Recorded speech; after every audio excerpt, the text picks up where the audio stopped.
miedo, donde hay caos yo me quedo. Entre pulsos y verdad, mi vocación no va a parar. Lo bello de ser Mirmis, el podcast con Giovanni Baruch.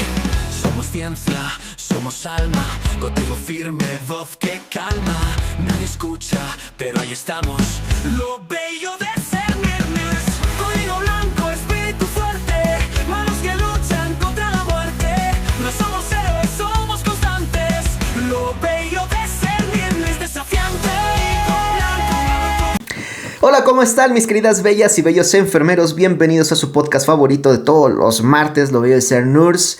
Y recuerda que este es un espacio donde exploramos la maravillosa labor de las y los enfermeros que dedican sus vidas al cuidado y bienestar de los demás. Aunque en muchas ocasiones también podemos hablar de algunas atrocidades que han ocurrido en el tiempo, como es el caso del día de hoy, pero más adelante te platico y déjame terminar con la introducción de tu podcast favorito. Prepárate para inspirarte, aprender y descubrir las historias fascinantes y de terror que hacen que la enfermería sea verdaderamente hermosa o tenebrosa. Les habla Giovanni, con gusto los saludo y vamos a comenzar con todo el contenido, información y capacitación. El día de hoy, nuestro episodio número 126, charlaremos acerca de la enfermera oscura, el viaje criminal de Kristen Gilbert. Nos adentraremos en el viaje de una mujer que cambió las batas blancas por el veneno, Kristen Gilbert, la enfermera asesina serial de Massachusetts. Vamos a ver qué nos cuenta esta historia fascinante de Kristen Gilbert, terrorífica, de que a veces ni siquiera podemos entender cómo es que ocurre eso también en diversas profesiones de la salud, pero sabemos que, bueno, todo está muy relacionado con la salud mental. La historia que estás a punto de escuchar no es ficción, no es el guión de una serie de Netflix ni el argumento de una novela de Stephen King. Es real, sucedió en los años 90 en Estados Unidos. Sus protagonistas fueron héroes y monstruos, aunque ambos vestían bata blanca. Kristen Gilbert era una enfermera ejemplar, al menos así la describían sus superiores: eficiente, resolutiva, confiable. Era joven, inteligente, atractiva, con una sonrisa que podía calmar al paciente más angustiado. Nadie imaginaba lo que ocurría cuando esa sonrisa se torcía ligeramente y sus pasos resonaban en los pasillos del hospital. Porque bajo esa fachada encantadora se ocultaba una mente oscura, perversa, sedienta no de sangre, sino de control, de atención, de poder sobre la vida y la muerte. Kristen no era solo enfermera, era también una asesina serial. En 1995 y 1996, el Centro Médico de Asuntos de Veteranos en Northampton, Massachusetts, fue escenario de una ola de muertes inexplicables. Pacientes que entraban estables en el turno de noche y no salían con vida. Infartos súbitos, colapsos cardíacos, paros cardiorrespiratorios, y todo apuntaba a causas naturales hasta que los números comenzaron a hablar por sí solos. El patrón era escalofriante. Cuando Kristen estaba de guardia, el número de muertes se disparaba. Cuando no, las salas estaban tranquilas. Al principio, nadie quería creerlo. Era impensable que una enfermera, formada para salvar vidas, fuera la mano detrás del dolor. Pero las coincidencias eran demasiadas. No era la primera vez que la historia nos enfrentaba al fenómeno del ángel de la muerte, o enfermeras o enfermeros que matan a sus pacientes. Lo diferente aquí es el grado de perversión emocional, la manipulación institucional y la frialdad con la que Kristen jugó con la vida humana. Y lo hizo bajo el pretexto más perverso: convertirse en heroína de sus propias tragedias. En este episodio exploraremos su historia con un enfoque narrativo único, el camino del héroe. Pero cuidado, este no es un camino hacia la redención, sino hacia el abismo. Veremos cómo una mujer con trastornos psicológicos transitó de la vocación a la destrucción, cómo el sistema de salud ignoró las señales y cómo finalmente la justicia se encargó de ponerle un alto.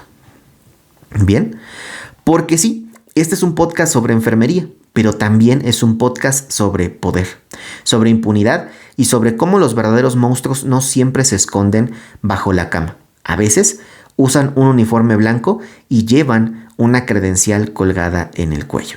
Bien, y es ahí donde nosotros debemos estar alertas.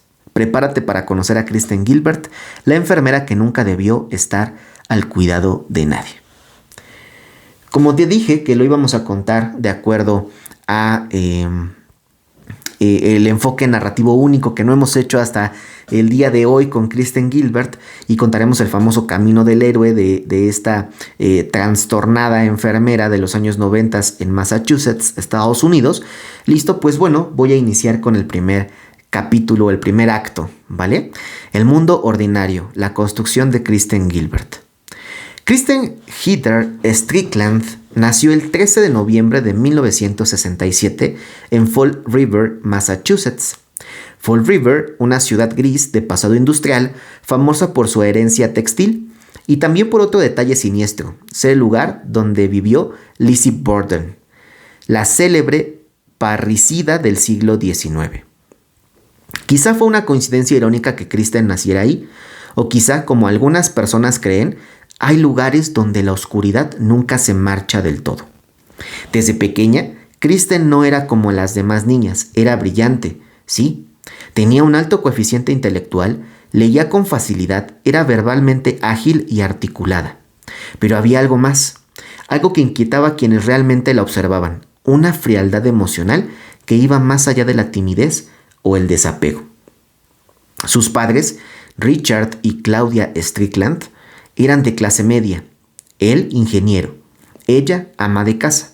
La estructura familiar era aparentemente funcional, pero las tensiones eran subterráneas. Kristen creció en un ambiente de exigencia donde destacar no era una opción, sino una necesidad. Aprendió pronto que si no eras perfecta, eras invisible. Y si eras invisible, eras débil. Y así fue como su mente joven empezó a asociar la atención con el control. La necesidad de ser vista se convirtió en una obsesión. A los 12 años ya mostraba conductas extrañas, manipulaba a sus amigas, mentía sin remordimientos y creaba conflictos emocionales para luego aparecer como la mediadora salvadora. A los 14 fingió su primer intento de suicidio. Fue hospitalizada brevemente, pero el diagnóstico no fue claro. Algunos médicos pensaron en un cuadro depresivo, otros en histrionismo. Ninguno fue lo suficientemente valiente como para etiquetar lo que verdaderamente estaba emergiendo. Una estructura de personalidad profundamente narcisista con rasgos antisociales. Durante la adolescencia, sus conductas se intensificaron. En su historial escolar hay registros de amenazas a compañeras, robos menores y manipulaciones para obtener favores académicos. A pesar de todo, mantenía un expediente académico impecable. Esto la hacía intocable. Era la niña brillante con una sonrisa de oro y, como todos sabemos, en las escuelas se premia el rendimiento, no la salud mental. Entró a la universidad para estudiar enfermería con una beca parcial. A los ojos de todos era una joven prometedora, pero sus profesores comenzaron a notar ciertas conductas alarmantes: irritabilidad descontrolada, amenazas veladas a compañeros y una obsesión extraña por los procedimientos de emergencia. Tenía una fijación con los códigos rojos, hoy en día códigos azules. Disfrutaba demasiado las simulaciones de paro cardíaco. Decía que ahí sentía la adrenalina real, que se sentía viva. Una compañera de dormitorio años más tarde contaría a un periodista del Boston Globe que Kristen hablaba con fascinación de la muerte y que tenía una costumbre espeluznante. Cuando caminaban por los pasillos del hospital escuela, señalaba pacientes graves y decía en voz baja: "Ese se va hoy. ¿Quieres apostar?". En su segundo año universitario fue obligada a recibir atención psiquiátrica. El motivo: había amenazado con matar a su compañera de cuarto si no le dejaba usar el coche para ir a una cita. Fue tratada con ansiolíticos, pero nunca se diagnosticó con precisión. Lo que sí quedó claro, según los informes posteriores usados en el juicio, es que ya presentaba síntomas compatibles con un trastorno de personalidad narcisista y posiblemente un trastorno límite de la personalidad con componentes antisociales. Que la verdad también es que no son tan sencillos de detectar si no tienen la experiencia suficiente las personas que realizan este tipo de diagnósticos. Y por eso probablemente Kristen Gilbert tuvo más oportunidades para continuar en el ámbito de la enfermería, ¿no? Como dijimos, nada de esto detuvo su carrera. Bien, en 1988 Kristen se graduó como enfermera registrada. Al poco tiempo consiguió empleo en el Centro Médico para Veteranos Northampton en Massachusetts, un lugar donde la compasión debería ser sagrada, un espacio diseñado para cuidar a quienes lo dieron todo por su país en ese momento, un sitio donde desafortunadamente Kristen encontró el escenario perfecto para desplegar el acto central de su vida, jugar a ser Dios. Ese hospital no sabía lo que venía, sus pacientes tampoco. Ella sí, ella definitivamente sí sabía lo que venía. Y esta información y esta introducción en este primer acto nos dice un poco de los antecedentes de Kristen Gilbert. ¿Qué hizo? ¿Qué no hizo? ¿Verdad?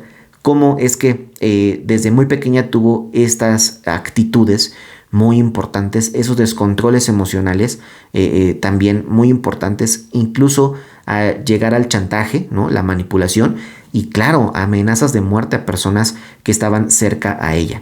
Entonces imagínate si eran personas que estaban cerca a ella, que la conocían, ¿qué no podía hacer con personas que no estaban en su círculo social cercano? Esto nos lleva al acto número 2, el llamado a la aventura, el inicio de los crímenes de Kristen Gilbert. No todos los asesinos empuñan cuchillos. Algunos llevan estetoscopio, toman signos vitales y sonríen mientras te matan. En 1989, Kristen Gilbert, entonces Kristen Strickland, recién casada, comenzó a trabajar como enfermera en el Centro Médico de Asuntos de Veteranos de Northampton, Massachusetts. Tenía solo 22 años. Para sus superiores era un fichaje prometedor, joven, guapa, brillante, con iniciativa y con una ética laboral aparentemente impecable. El hospital estaba lleno de pacientes de edad avanzada, muchos con enfermedades crónicas, algunos con complicaciones terminales, un terreno fértil, diría más tarde un investigador, para quien quiera esconder la muerte dentro de la muerte. Durante los primeros meses, Kristen se adaptó con rapidez, tomaba turnos dobles, daba siempre su disponibilidad y ganaba rápidamente la confianza de médicos y enfermeras. Su nombre aparecía en reportes de desempeño como un ejemplo de compromiso, pero detrás de ese rostro siempre disponible algo comenzaba a cocinarse. Los primeros signos fueron sutiles. El personal de enfermería notó que las emergencias médicas, en particular los paros cardíacos, ocurrían con mayor frecuencia cuando Kristen estaba de guardia. El médico residente entonces, el doctor Daniel Loughlin, lo expresó años después en una entrevista para The Hartford Courant. Era extraño, cada vez que Kristen entraba al turno, los monitores comenzaban a sonar como locos. Pensábamos que tenía mala suerte, pero nadie tenía tanta mala suerte en todo el mundo. Entre 1993 y 1996, las tasas de mortalidad nocturna del hospital se duplicaron. Se realizaron auditorías internas, pero nunca se detectó error clínico alguno. Kristen, mientras tanto, se mantenía intachable en el papel. Entonces ocurrió algo que lo cambió todo. Conoció a James Perrault, un guardia de seguridad del hospital. James era lo opuesto a su esposo, atlético, impulsivo, emocional. Kristen se obsesionó con él. No solo lo deseaba, lo necesitaba. Quería que la viera como la heroína, la mujer valiente que enfrentaba la muerte y salía invicta. El tipo de mujer que salva vidas justo cuando todo parecía perdido. Y así fue como el crimen se convirtió en espectáculo. Kristen comenzó a inducir emergencias para llamar la atención de James. Utilizaba epinefrina, un medicamento común en los hospitales, pero letal en sobredosis. Bastaba una inyección sin orden médica para detener el corazón de un paciente en cuestión de minutos. En un contexto geriátrico, esas muertes pasaban como fallas cardíacas naturales. Eran, como solían decir los médicos en voz baja, pacientes que ya estaban cerca del final. Pero no lo estaban, o al menos no todos. Uno de los primeros casos documentados fue el de Stanley Jagotowski, un veterano de 66 años que ingresó al hospital con un cuadro de retención urinaria. Estaba estable, con signos vitales normales, pero durante el turno nocturno de Kristen, su corazón se detuvo. Murió en cuestión de segundos, no hubo reanimación efectiva, nadie supo por qué. Luego vino Henry Howden, de 35 años, un veterano. Vean, pasó de un veterano de 66 años a un veterano de 35 años, con antecedentes de problemas psiquiátricos, pero clínicamente estable. También murió bajo su cuidado en condiciones misteriosas. Y así, uno tras otro, Joseph Thomas, Edward Skura, Richard Meltzer, Todos murieron en circunstancias similares, todos en los turnos de Kristen y todos con autopsias poco concluyentes. La lógica era simple y perversa. Provocaba una emergencia, avisaba al personal de seguridad, en particular a James, aparecía en el lugar como si respondiera al llamado y luego se mostraba como la única que sabía qué hacer. Una heroína improvisada, una salvadora creada a partir del caos que ella misma generaba. A veces lograba reanimar a las víctimas, otras veces simplemente se encogía de hombros ante la muerte. Pero siempre estaba ahí para ser admirada, para ser vista, para recibir un aplauso invisible. Kristen también era cuidadosa. Cuando sabía que otro profesional estaba demasiado cerca de notar el patrón, bajaba el ritmo. Se mantenía tranquila por unos días. Luego, cuando el foco se apagaba, volvía al juego. Su capacidad para manipular no era psicológica, era estratégica.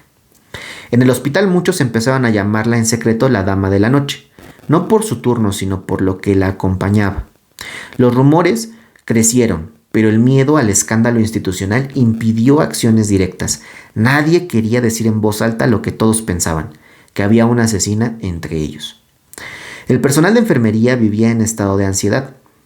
Las muertes se convirtieron en rutina. Los códigos rojos, hoy códigos azules, nombre para las emergencias, se volvieron parte de la banda sonora de cada noche. Y Kristen parecía siempre estar ahí, lista, con su bata, su cara tranquila y su epinefrina en el bolsillo.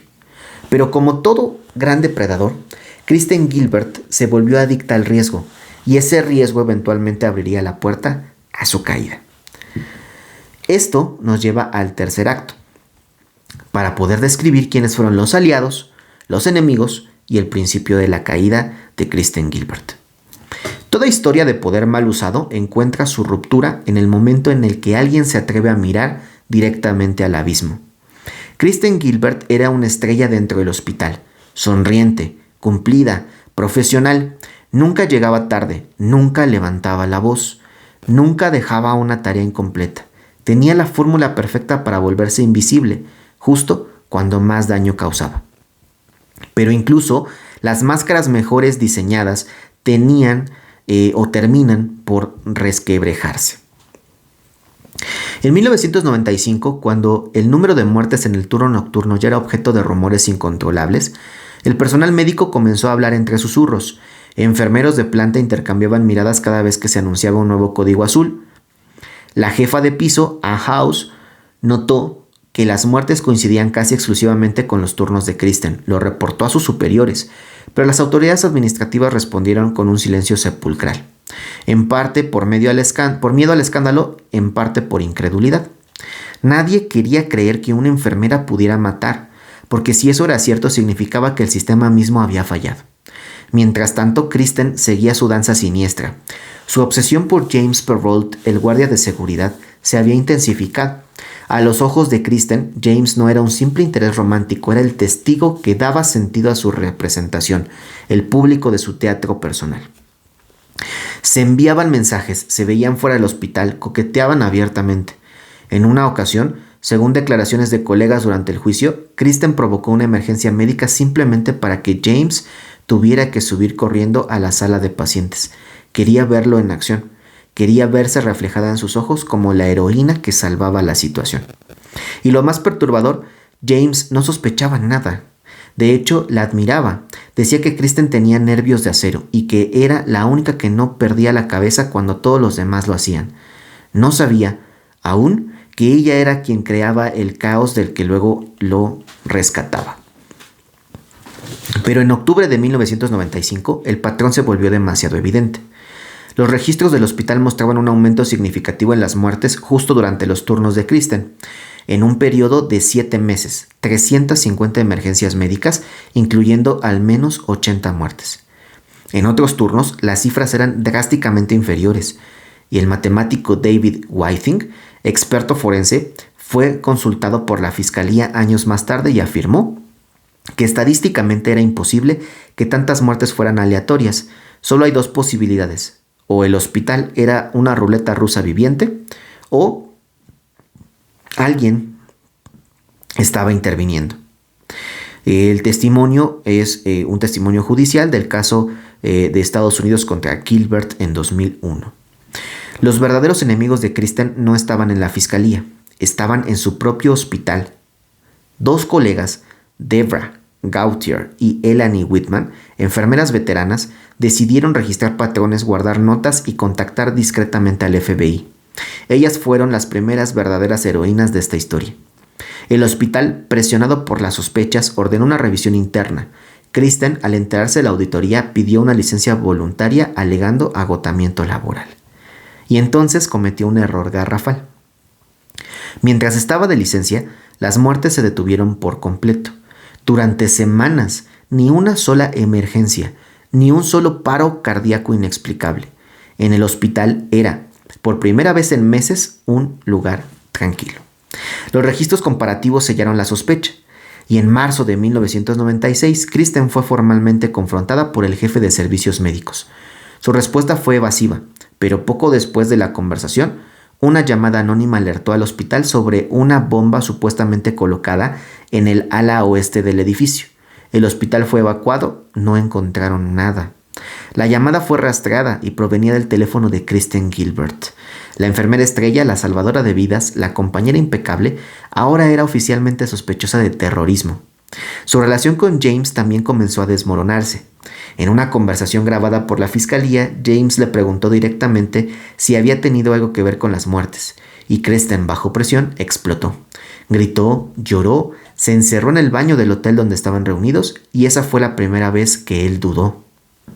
Días después, durante una conversación en una sala psiquiátrica donde Kristen había sido internada tras un supuesto brote emocional, le confesó a James: ¿querías saberlo? Lo hice, maté a todos esos tipos por inyección. Bien, esa declaración, sumada a los patrones estadísticos, las pruebas toxicológicas y los testimonios del personal médico, fueron suficientes para preparar la acusación formal. Y en julio de 1996, Kristen Gilbert fue arrestada por 4 cargos de asesinato en primer grado y 2 intentos de homicidio. Pero su historia aún no terminaba. Lo peor, lo más oscuro, aún estaba por salir a la luz. En el juicio que definiría su lugar en la historia criminal de Estados Unidos, es donde vamos a conocer la caída definitiva, el juicio, las evidencias y la verdad bajo juramento de Kristen Gilbert. La justicia no siempre llega a tiempo, pero cuando lo hace con bisturí, no con martillo. Kristen Gilbert, arrestada en julio de 1996, fue inicialmente imputada por cargos menores relacionados con el uso indebido de medicamentos controlados y amenazas terroristas, específicamente por la llamada falsa de bomba. Sin embargo, la investigación del FBI ya estaba en marcha para desenterrar algo mucho más profundo, más sórdido, más irrefutable: una cadena de asesinatos silenciosos cometidos bajo el techo de una institución de salud pública. La fiscalía tardó 5 años en reunir todas las pruebas. No se trataba simplemente de muertes sospechosas, sino de construir un caso sólido contra una enfermera que, en teoría, solo cumplía con su trabajo. El escenario era complejo, las víctimas eran ancianos y en su mayoría veteranos de guerra, muchos de ellos con patologías graves, sin autopsias concluyentes, con historiales médicos extensos. Probar un patrón homicida requería ciencia forense, estadística, psicología y mucho valor. En marzo del año 2001, Kristen Gilbert enfrentó juicio federal en Springfield, Massachusetts, por 4 cargos de asesinato en primer grado y 2 intentos de homicidio. La fiscalía solicitó la pena de muerte. Era un paso inusual en Massachusetts, un estado históricamente opuesto a la ejecución capital. Pero los crímenes eran tan atroces que incluso los fiscales más cautelosos consideraron que merecían la cadena máxima. El juicio, que duró 2 meses, se convirtió en un espectáculo mediático. El testimonio clave fue el de James Perrault, el guardia de seguridad y amante de Kristen, quien relató no solo la naturaleza obsesiva de su relación, sino también la confesión que ella le hizo estando internada en la sala psiquiátrica. Me lo dijo llorando, descompuesta. Dijo que lo había hecho, que había matado a esos hombres con inyecciones. Yo no quería creerlo, pero su cara lo decía todo. El testimonio de James Perrault. La fiscalía presentó en conjunto un conjunto contundente de pruebas. registros hospitalarios que demostraban la correlación directa entre los turnos de Kristen y la ocurrencia de emergencias cardíacas, análisis toxicológicos que revelaron niveles anormalmente altos de epinefrina en los cadáveres de al menos 4 pacientes y testimonios de colegas que afirmaron haberla visto manipulando jeringas y frascos sin justificación. Evidencia circunstancial desde su acceso no autorizado a medicamentos hasta sus patrones de conducta alterada tras las muertes. Pero lo que verdaderamente estremeció al jurado fue el testimonio de las familias. Una tras otra, subieron al estrado esposas, hijas, hijos que describieron a las víctimas no como simples hombres en un expediente, sino como hombres reales, veteranos con historias, con recuerdos, con años de vida por delante. Uno de ellos, el hijo de Richard Meltzer, dijo con la voz quebrada: mi padre sobrevivió a la guerra, pero no sobrevivió a la enfermera que debía cuidarlo. La defensa alegó que Kristen padecía trastornos mentales. Presentaron informes psiquiátricos que señalaban un diagnóstico de trastorno de personalidad narcisista con rasgos antisociales y episodios de disociación. También intentaron desacreditar la evidencia circunstancial, argumentando que las muertes eran inevitables en un hospital geriátrico, pero el jurado no lo creyó. En marzo del 2001, después de 15 días de deliberaciones, Kristen fue declarada culpable de todos los cargos.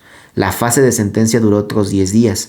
Finalmente el jurado se inclinó por la cadena perpetua sin posibilidad de libertad condicional en lugar de la pena de muerte y fue trasladada a la prisión federal para mujeres en Texas, donde permanece hasta el día de hoy. Durante todo el proceso, Kristen mantuvo una actitud ambigua. Lloraba a veces, negaba con la cabeza en otras, pero nunca ofreció una disculpa directa. Nunca mostró un atisbo de arrepentimiento explícito. Y para muchos psicólogos forenses, ese detalle es la pieza clave de su perfil. La doctora Barbara Kirwin, experta en criminología clínica, escribió en su libro The Math, the Bad and the Innocent: Kristen Gilbert no mataba por odio, por venganza o por dinero. Mataba por atención, por validación. Es el tipo más letal de asesino, el que convierte su vida humana en moneda emocional. Y eso era exactamente lo que había hecho: transformar las vidas de veteranos enfermos en episodios personales de drama y redención fingida. Ella no necesitaba una razón médica, necesitaba un público. El juicio de Kristen Gilbert no solo sentenció a una criminal, también puso en evidencia las fallas del sistema hospitalario para detectar señales de alarma. Fue un llamado de atención nacional sobre los mecanismos de supervisión en hospitales públicos. Desde entonces, múltiples hospitales de veteranos de Estados Unidos reforzaron sus protocolos de monitoreo y reportes internos. Pero para las familias, nada de eso devolvió lo perdido. Las camas donde murieron sus padres, esposos, abuelos, se vaciaron para siempre, y en sus testimonios quedó grabada una lección dolorosa. Le dimos nuestras vidas a este país, y el país nos devolvió a una enfermera asesina. En el quinto acto, el análisis psiquiátrico y reflexión profesional, el espejo roto de la enfermería, vamos a ahondar en las actitudes de Kristen Gilbert. La mente humana, cuando no es comprendida, puede convertirse en el bisturí más letal del quirófano. Kristen Gilbert no es simplemente una enfermera asesina. Su historia obliga a la enfermería, la salud mental y la administración hospitalaria a detenerse, mirar con lupa y plantearse preguntas incómodas. ¿Cómo una mujer con claros rasgos de desequilibrio psicológico logró ejercer por años sin ser detectada? ¿Cómo es que el deseo de atención, una necesidad humana elemental, se transformó en un arma homicida? ¿Y qué tan preparados estamos para identificar, contener y evitar que esto vuelva a suceder? La respuesta está en su perfil psicológico. Desde la infancia, como lo vimos en el primer acto, Kristen presentó comportamientos que hoy podríamos considerar como banderas rojas, red flags, manipulaciones emocionales, mitomanía, autolesiones simuladas y amenazas impulsivas. Estos rasgos no fueron diagnosticados a tiempo, y si lo fueron, no les dio seguimiento. La negligencia no comenzó cuando ella mató, comenzó cuando nadie se atrevió a mirar de frente el trastorno. Durante el juicio, un equipo de psiquiatras forenses contratado por la fiscalía y la defensa coincidió en algo. Kristen no era una psicótica. No escuchaba voces, no sufría delirios. Lo suyo era mucho más estructural, más sutil, más peligroso. El diagnóstico fue claro: trastorno de personalidad narcisista con rasgos antisociales y límite. El narcisismo patológico no es solo vanidad, es una configuración mental donde la persona necesita ser el centro absoluto del universo. Todo lo que no alimente su ego es desechado. Pero en Kristen esto se combinaba con algo más grave: rasgos antisociales que hacían incapaz de sentir culpa, de experimentar empatía genuina o de reconocer el daño causado por otros. La psicóloga forense Linda Kennedy, quien evaluó el caso en 2001, declaró ante la prensa: Kristen Gilbert no mataba por placer físico, mataba por la adrenalina emocional.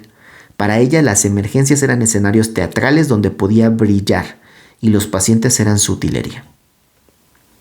También existían síntomas compatibles con el trastorno límite de personalidad: inestabilidad emocional, relaciones personales intensas y caóticas, miedo extremo al abandono y una autoimagen distorsionada. Su relación con James Perrault, marcada por el deseo constante de validación, la necesidad de crear drama y los gestos de manipulación emocional, es una ilustración perfecta de esta dimensión. En otras palabras, Kristen no mataba porque odiara a sus pacientes, mataba porque sin ellos nadie la miraba. Este perfil no es único. A lo largo de la historia médica se han documentado múltiples casos de lo que se conoce como el síndrome del ángel de la muerte, una etiqueta no clínica pero útil para describir a profesionales de la salud que matan a pacientes para satisfacer deseos de control, poder o protagonismo. Casos como el de Charles Cullen, Donald Harvey o Beverly Allitt tienen elementos similares: acceso libre a víctimas vulnerables, conocimiento médico suficiente para matar sin dejar huella inmediata, ausencia de supervisión efectiva y, lo más crítico, una organización que prioriza el silencio sobre el escándalo. En el caso de Kristen, el sistema falló en todos esos puntos. El hospital donde trabajó carecía de mecanismos de detección para anomalías en la administración de fármacos. No existía una auditoría sistemática de emergencias clínicas asociadas a turnos específicos. Los reportes de colegas fueron ignorados por miedo a las represalias. Incluso cuando el patrón era estadísticamente evidente, la administración optó por la negociación. La razón: evitar un escándalo, y ese silencio costó vidas. Pero el caso Gilbert va más allá del crimen. Es una advertencia también para la enfermería como profesión. La enfermería, por su propia naturaleza, atrae a personas con gran vocación de servicio, pero también, paradójicamente, puede atraer a individuos que ven en él o en ella la cercanía con el sufrimiento, una vía para alimentar su necesidad de poder. Las fronteras entre el altruismo genuino y el narcisismo funcional pueden ser, en contextos institucionales precarios, peligrosamente delgadas. Las escuelas de enfermería, las jefaturas clínicas, los comités hospitalarios deben integrar herramientas de evaluación psicológica profunda, no solo para la admisión de estudiantes, sino de manera continua a lo largo del ejercicio profesional. La ética en enfermería no es un tema de libros, es un escudo, y como cualquier escudo necesita revisión constante. Kristen Gilbert nos mostró lo que pasa cuando ese escudo se agrieta, cuando nadie vigila, cuando la salud mental del personal es un tabú y cuando el silencio institucional es más importante que la vida del paciente. No se trata de estigmatizar, se trata de entender que una enfermera también puede necesitar ayuda, que el burnout, los trastornos de personalidad no detectados, las historias personales de trauma no resuelto son ingredientes que pueden desencadenar tragedias si no se atienden. Kristen no fue un accidente, fue un síntoma de un sistema que necesita mirarse al espejo antes de que otra bata blanca se vuelva roja. Y así, querido oyente, cerramos este paseo quirúrgico por uno de los expedientes más oscuros de la enfermería moderna: Kristen Gilbert, madre de familia, profesional de la salud, amante fatal y asesina serial con un gusto particular por la epinefrina y los reflectores emocionales. Porque claro, ¿quién necesita terapia o validación emocional cuando puedes tener un desfibrilador, una sala entera como escenario y un paciente a punto de colapsar como tu actor secundario? Hay quienes trabajan toda su vida para recibir un reconocimiento profesional. Kristen lo resolvió provocando infartos y reapareciendo como heroína de su propio desastre. Creatividad ante todo, ¿verdad? Y no exageramos. Esta mujer no mataba por venganza ni por odio, ni siquiera por dinero. Mataba porque alguien le dijera: ¡wow! ¡Qué bien actuaste en la emergencia! Como si el aplauso justificara la muerte. Desde aquí, Kristen, si estás escuchando esto desde tu celda en Texas, que no me va a entender, ¿verdad? Pero si alguien se lo quiere traducir, queremos darte un pequeño consejo. Si en tu próxima vida reencarnas como profesional de la salud, tal vez intenta cambiar el estetoscopio por una agenda y una terapeuta de confianza. El mundo no necesita más mártires disfrazados de salvadores, ni más veneno inyectado con su sonrisa. Y a ti, que estás del otro lado de este micrófono, si alguien o alguna vez te internan en un hospital, te toca una enfermera excesivamente sonriente con una devoción sospechosa por los procedimientos de emergencia, solo haz una cosa. Revisa cuántos frascos de epinefrina lleva en el bolsillo, porque a veces el terror no se esconde en la oscuridad ni en la película de las 10, sino en el siguiente turno de noche. Y esto ha sido la historia de Kristen Gilbert desde la perspectiva de El Camino del Héroe. Impresionante, ¿cierto? No es tan común que nos podamos encontrar con estas historias, y no es tan común porque no hablamos tanto de ellas. Pero yo les puedo decir que tengo un listado, pues la verdad sí impresionante, de desvividores seriales relacionados al área de la salud. Hasta ahorita hemos hablado de 3. Hoy Kristen Gilbert es la tercera. El primero del que hablamos fue Charles Edward Cullen, que fue mencionado aquí por un breve lapso. Y también hemos trabajado con otro profesional de la salud. En este caso fue un profesional del área médica. ¿Listo? Que pues esta persona también agredió, ¿no?, a sus pacientes de la manera más fatal, inyectándoles morfina directamente en la sangre, ¿no?, para que estos pacientes ya no pudieran hablar, ya no pudieran despertar. Y es el Doctor Muerte, ¿no? Lo tenemos ahí como episodio bonus, ¿no?, dentro de nuestras historias de desvividores seriales propiamente.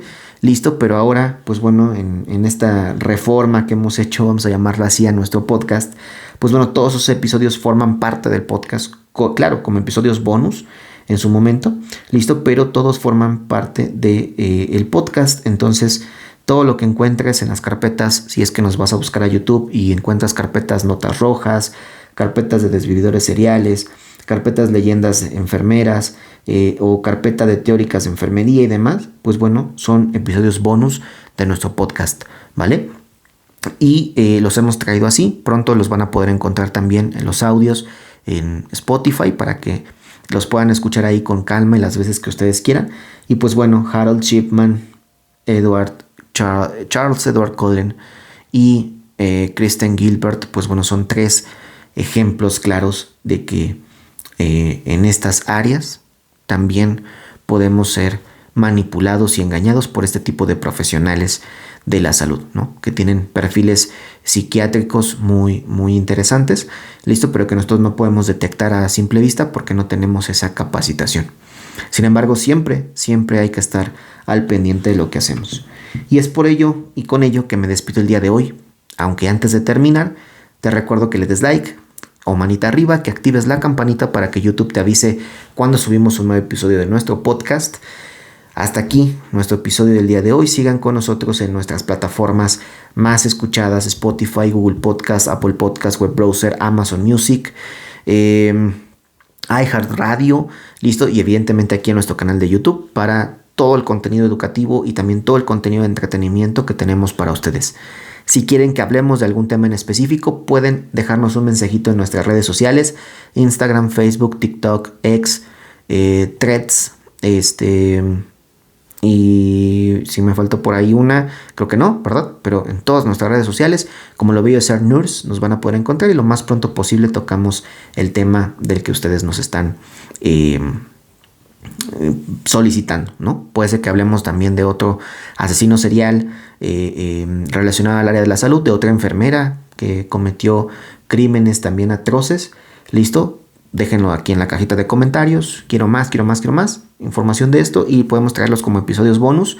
Y no te pierdas evidentemente en nuestra saga que va a tratar en el mes de 2 semanas de octubre y 2 semanas de noviembre. Vamos a estar hablando de temas terroríficos y de crimen real relacionados al área de la salud. Sin embargo, en ese periodo podemos hablar de otros profesionales que que cruzaron la línea del heroísmo a el villanismo.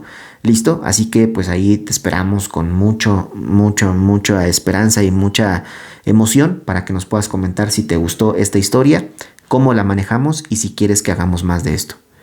Gracias por acompañarnos en la enfermería oscura, donde la salud y el horror van de la mano y donde nos atrevemos a decir que lo que muchos prefieren es callar. Si la vida te da enfermeras, que no sean Kristen Gilbert definitivamente, y espero que sacies tus necesidades, verifiques tus requisitos universales. Esto es Palabra de Nightingale. Nos vemos con más del mundo enfermero el próximo martes. Hasta la próxima. Bye. Código blanco, valor sin miedo, donde hay caos yo me quedo, entre pulsos y verdad, mi vocación no va a parar. Lo bello de ser Nirmis, el podcast con Giovanni Baruch. Somos ciencia, somos alma, contigo firme, voz que calma. Nadie escucha, pero ahí estamos. Lo bello